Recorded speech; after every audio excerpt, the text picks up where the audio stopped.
বিকালে নাস্তা খেতে কার না ভালো লাগে বলো তো। কিন্তু ঝামেলার জন্য অনেকেই নাস্তা বানাইতে চায় না। যাই হোক, আজকে মাত্র একটা আলু দিয়ে ঝামেলাহীন মজাদার একটা নাস্তা রেসিপি তোমাদের সাথে শেয়ার করব।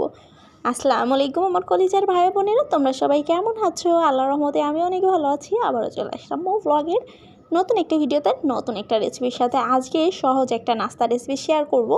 এজন্য প্রথমেই আমি এখানে নিয়ে নিয়েছি 1 কাপ পরিমাণ আটা। এখানে তোমরা চাইলে ময়দা ব্যবহার করতে পারো। আমার যেহেতু হাতের কাছে আটা ছিল, আমি আটাটাই ব্যবহার করেছি। এখানে সামান্য লবণ আর কিছু কালো জিরা দিয়ে দিয়েছি, আর দিয়ে দিলাম 2 টেবিল চামচ রান্নার রেগুলার তেল। এবার এটাকে খুব ভালো করে ময়াম করে নিচ্ছি। হাতের মধ্যে মুঠোর ভিতর নিলে একটা মুঠ হবে, তখন বোঝা যাবে তেলটা আটার সাথে খুব ভালো করে ময়াম হয়ে গেছে। এবার অল্প অল্প পানি দিয়ে একটা সফট ডো তৈরি করে নিলাম। ডোটা যখন আমি রেস্টে রেখে দেবো আরও একটু সফট হয়ে যাবে। এবার আমি কড়াইতে তেল দিয়ে দিলাম, সরিষার তেল।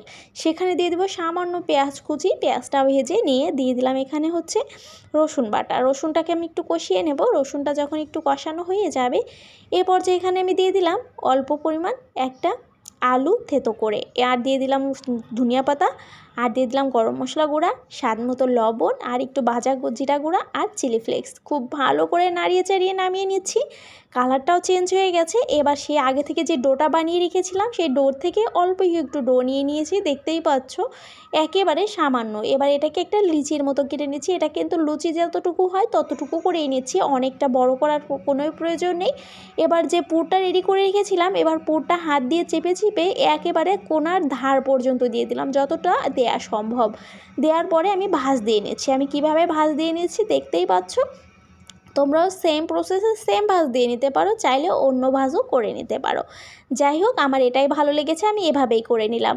আর এখন বলে দিই, যারা আমার পেজটা এখনও ফলো করোনি অবশ্যই ফলো দিয়ে আমার পাশে থাকবা, আর যারা ইউটিউব থেকে দেখছো অবশ্যই সাবস্ক্রাইব করে আমার পাশে থাকবা নতুন নতুন ভিডিও আগে পাওয়ার জন্য। এইভাবে আমি সবগুলোকে বানিয়ে নিচ্ছি, দেখতেই পাচ্ছ। আর কালো জিরেটা দেওয়ার জন্য যখন মুখে দিচ্ছিলাম, কালো জিরেটা মুখের মধ্যে পড়া মাত্রই অসাধারণ একটা ফ্লেভার বের হচ্ছিল। যাই হোক, এভাবে আমি এপিট ওপিট করে খুব ভালো করে লাল লাল করে ভেজে নিচ্ছি। একটু লাল লাল করে ভেজে নিলে ভালো হয় কি, খেতে অনেকটা ক্রিস্পি হয়। আর এটা কিন্তু হাইটে ভাজা যাবে না, হাইটে ভাজলে কিন্তু উপরের কালারটা চেঞ্জ হয়ে যাবে, কিন্তু ভিতরে কিন্তু একেবারেই ক্রিস্পি হবে না। এজন্য আমরা লো হিটে রেখে খুব ভালো করে ক্রিস্পি করে ভেজে নেব। দেখতেই পাচ্ছ আমি কিভাবে ভেজে নিচ্ছি। আমার ভাজা হয়ে গেছে, অল ডান। এ পর্যায়ে আমি এটাকে নামিয়ে নিচ্ছি। আর এটা কিন্তু খুবই খেতে মজাদার। জাস্ট একটা আলু দিয়ে যে বিকালে এত মজাদার একটা নাস্তা তৈরি করা যায়, তোমরা একবার নাস্তাটা বানিয়ে খেয়েই দেখো না। খেতে যদি ভালো না হয় অবশ্যই আমাকে কমেন্ট করে জানাবা কেমন হলো খেতে।